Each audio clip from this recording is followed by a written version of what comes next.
संस्कृति है क्या निबंध के भाग 4 में आपका स्वागत है।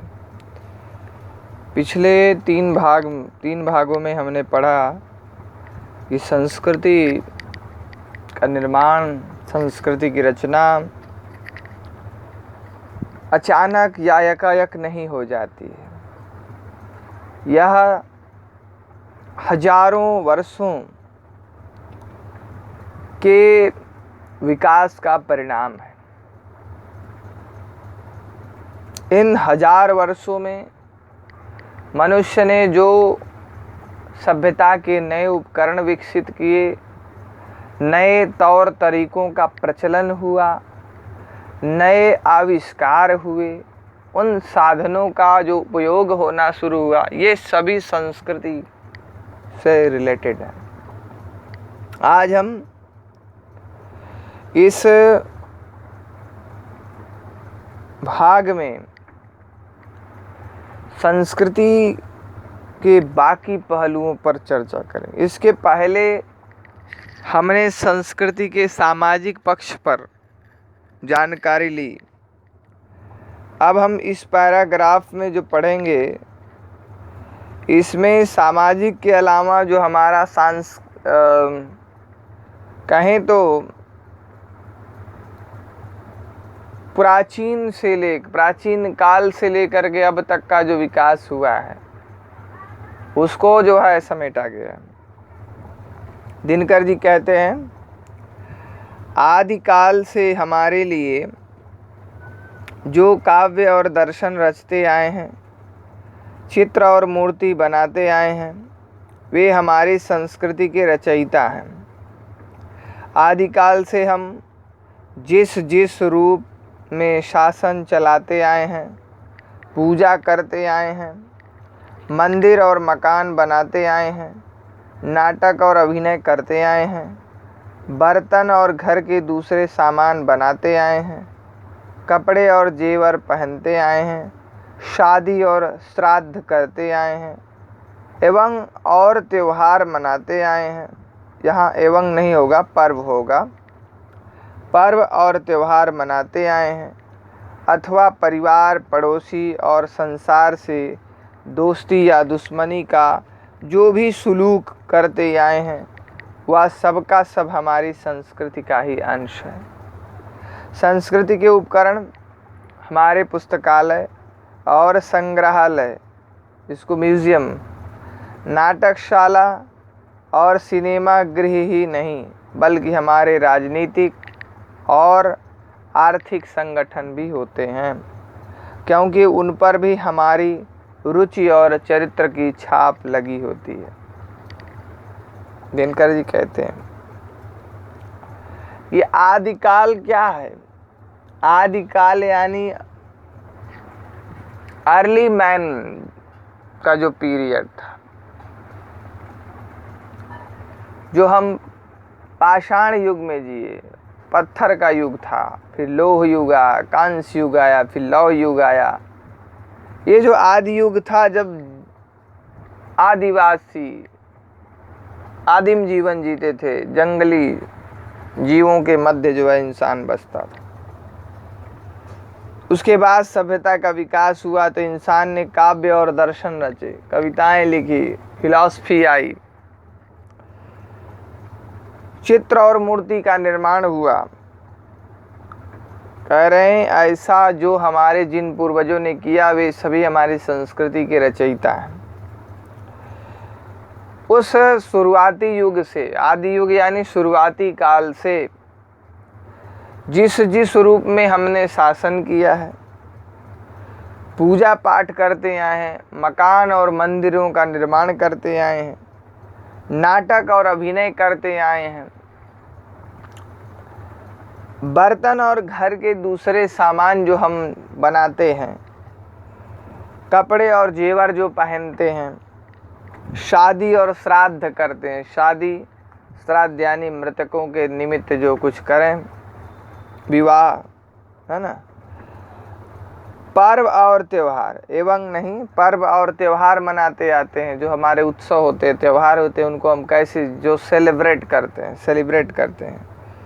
या हमारे परिवार, पड़ोसी और संसार से जो दोस्ती या दुश्मनी का जो हमारा व्यवहार है, सुलूक यानी जो हम व्यवहार करते आए हैं, वह सब हमारी संस्कृति का ही अंश होता है, संस्कृति का ही अंग होता है। क्योंकि हमें वह अपने पूर्वजों से जो है प्राप्त होता है। कुछ हेरिडेटरी प्राप्त होता है, वंशानुगत, हमारे पूर्वज जैसे करते आते हैं उस तरह हम करते हैं। कुछ का विकास हम स्वयं करते हैं, कुछ का निर्माण समयानुकूल होता है। यह पहले हमने पढ़ा कि संस्कृति का निर्माण जो है सदियों के परिणाम स्वरूप तो होता ही है, लेकिन कुछ एक जो है उसमें जो है एक नयापन होता है, एक नया होता है जो हम उसमें जोड़ देते हैं। ठीक है, ऐसा हमने पढ़ा था। और कह रहे हैं कि जो संस्कृति के उपकरण जैसे हमारे पुस्तकालय हैं, संग्रहालय यानी म्यूज़ियम है, जहाँ प्राचीन सामग्रियाँ सामान जो है रखे जाते हैं, नाटकशाला है जहाँ नाटक होता है, प्रेक्षागृह भी उसको कहते हैं, सिनेमा गृह यानी सिनेमा घर, इन सब ही नहीं, ये सब ही नहीं, इनके अलावा राजनीतिक और आर्थिक जो संगठन है, इकोनॉमिकल जो ऑर्गेनाइजेशन है, वे सभी हमारी संस्कृति से जुड़े होते हैं, क्योंकि उन पर भी हमारी रुचि और चरित्र की छाप लगी होती है। रुचि यानी हमारा इंटरेस्ट जैसा होता है और हमारा कैरेक्टर जैसा होता है, उसकी छाप वहाँ लगी होती है। जैसे हम सिनेमा को ही लें, तो जब सिनेमा स्टार्ट हुई 1913 में, 1913 की जो सिनेमा है या 50 के दशक 50 के समय की जो सिनेमा या 70s की जो 80s की जो सिनेमा है, वह सिनेमा आज की सिनेमा से बिल्कुल अलग है। उसमें हमारे पुराने संस्कार, हमारी पुरानी संस्कृति की झलक मिलती है। और जो नई सिनेमा है उसमें हमारे ऊपर जो पश्चिमी प्रभाव पड़ा है उसको जो है दिखाया जाता है। तो यह, और इसके अलावा हमारे चरित्र की भी छाप जो है हम उसमें देख सकते हैं कि आज के समाज का चरित्र क्या है। उस का चरित्र जो है सिनेमा में दिखता है।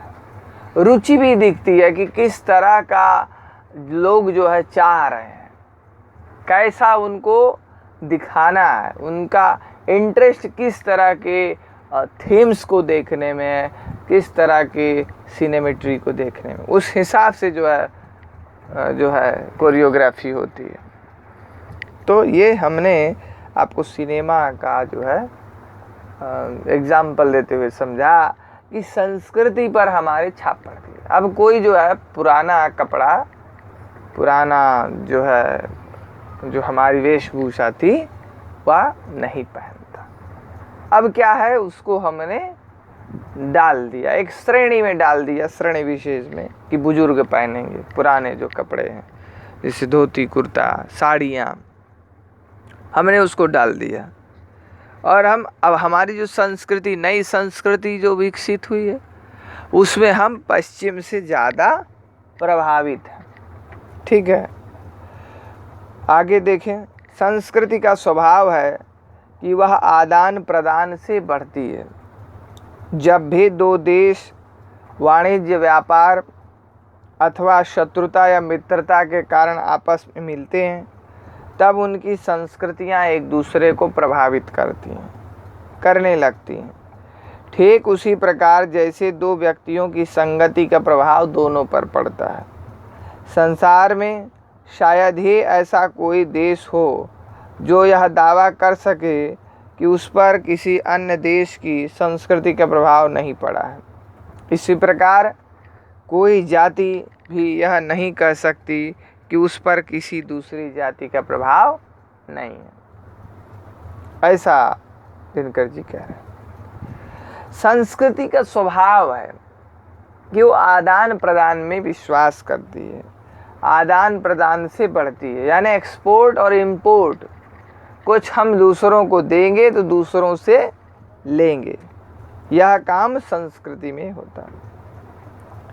दुनिया में जो दो देश होते हैं, चाहे वाणिज्य व्यापार यानी आपके जो है कॉमर्स बिजनेस इससे जुड़े, या शत्रुता या मित्रता दोस्ती करके जुड़े, या दुश्मनी के कारण जो दो देश आपस में जुड़े, तो उनके मिलने से क्या होता है कि उनकी संस्कृतियाँ एक दूसरे को प्रभावित करती हैं। दुश्मन की संस्कृति मित्र को प्रभावित करती है, मित्र की संस्कृति दुश्मन को प्रभावित करती है। इसका एग्जाम्पल यूरोप में देखने को मिला।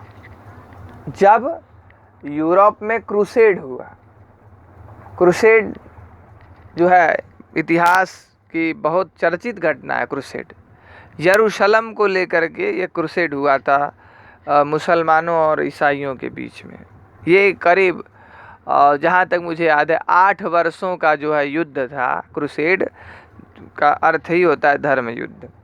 ये उसी यरूशलेम पे अधिकार को लेकर के मुसलमानों और ईसाइयों में जो है युद्ध हुआ। उस दौरान बहुत हद तक मुसलमानों ने ईसाइयों को जो है प्रभावित किया। तो इस तरह जब वे मिलेंगे तो एक दूसरे को प्रभावित करेंगी उनकी संस्कृतियां भी। ठीक उसी प्रकार कर रहे हैं जैसे दो व्यक्ति हैं और उनकी संगति है, उनका साथ है, तो उस साथ का प्रभाव दोनों पे पड़ेगा। अच्छा है तो अच्छा भी लेंगे, बुरा है तो बुरा भी लेंगे। यानी कोई किसी के अंदर थोड़ी बुराई है तो बुराई भी उसके साथी के पास जा सकती है, और उसकी अच्छाई उसके दूसरे साथी पर भी जा सकती है। इस तरह का प्रभाव जो है हम पर पड़ता है। यह हम अपने देश में ही देख लें कि अंग्रेज आए, हमारे यहाँ शासन किया उन्होंने, और हमारे ऊपर उनकी संस्कृति का प्रभाव बहुत हद तक पड़ा। मैं ये नहीं कहूँगा पड़ा, बहुत हद तक हमारे ऊपर उनका प्रभाव पड़ा। और आज भी हम बौद्धिक रूप से उनके गुलाम हैं। भले ही हम शारीरिक रूप से स्वतंत्र हो गए हों, भौगोलिक रूप से स्वतंत्र हो गए हों, अंग्रेजों के गुलाम ना हो, लेकिन बौद्धिक रूप से हमारी स्थिति, बुद्धि की बौद्धिक स्थिति से मेंटली हम जो है आज भी उन ब्रिटिशर्स के गुलाम हैं। इसको हमें मानना ही पड़ेगा, कोई इससे इनकार नहीं कर सकता। कह रहे हैं कि संसार में शायद ही ऐसा कोई देश हो, यानी दुनिया का कोई ऐसा देश नहीं है जो दावा कर सके कि उस पर किसी दूसरे देश की संस्कृति का प्रभाव नहीं पड़ा है। यानी सभी देशों पर दूसरे देश की संस्कृति का प्रभाव पड़ता है। इसी प्रकार कोई जाति भी यह दावा नहीं कर सकती है कि उस पर किसी दूसरी जाति का प्रभाव नहीं है, दूसरी जाति का इफेक्ट नहीं है। आप देखें एग्जाम्पल, भारतवर्ष में मुसलमान है तो मुसलमानों की संस्कृति का प्रभाव हमारे ऊपर पड़ा।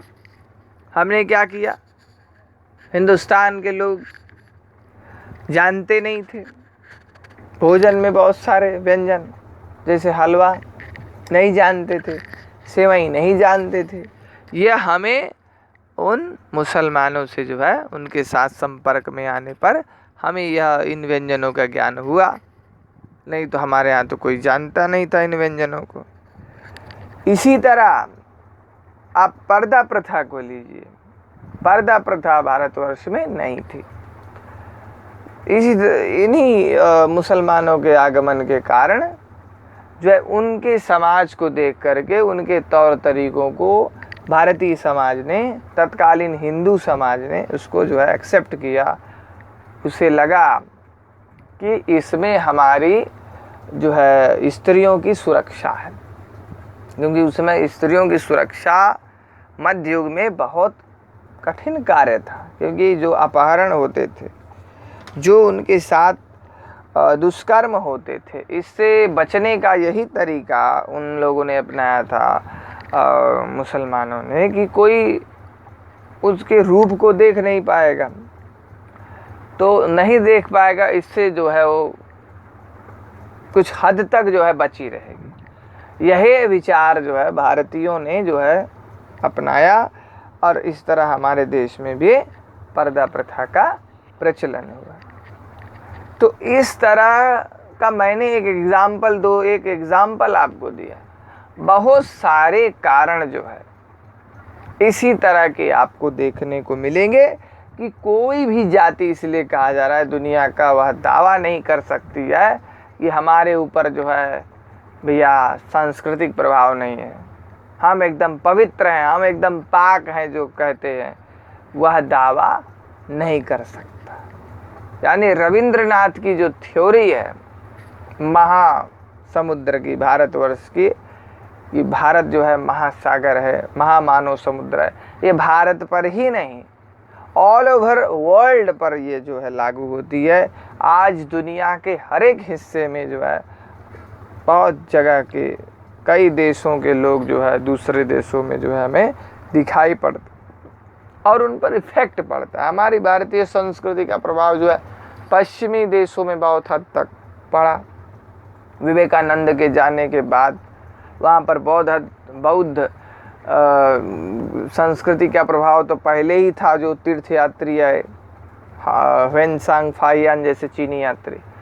उसके अलावा जो विवेकानंद गए तो वहाँ पर वैदिक धर्म का प्रचार प्रसार जो है विदेशों में हुआ। आज अमेरिका हो, फ्रांस हो, इन सब देशों में जो है हमारी संस्कृति का जो है प्रभाव है। इस्कॉन जैसी जो संस्थाएं, उसका जो है प्रभाव है।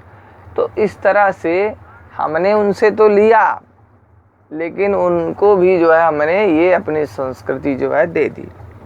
तो इस तरह संस्कृतियों के बीच जो है आदान प्रदान हमेशा चलता रहता है, और आदान प्रदान के द्वारा ही कोई संस्कृति जो है जीवित रह सकती है, अन्यथा वह संस्कृति मर जाएगी। या भाषा के क्षेत्र में भी यही बात लागू होती है, क्योंकि भाषा भी संस्कृति का एक अंग है। आज जो है भाग 4 यहीं तक रखते हैं, फिर अगले वीडियो में भाग 5 में हम मिलेंगे। तब तक के लिए धन्यवाद।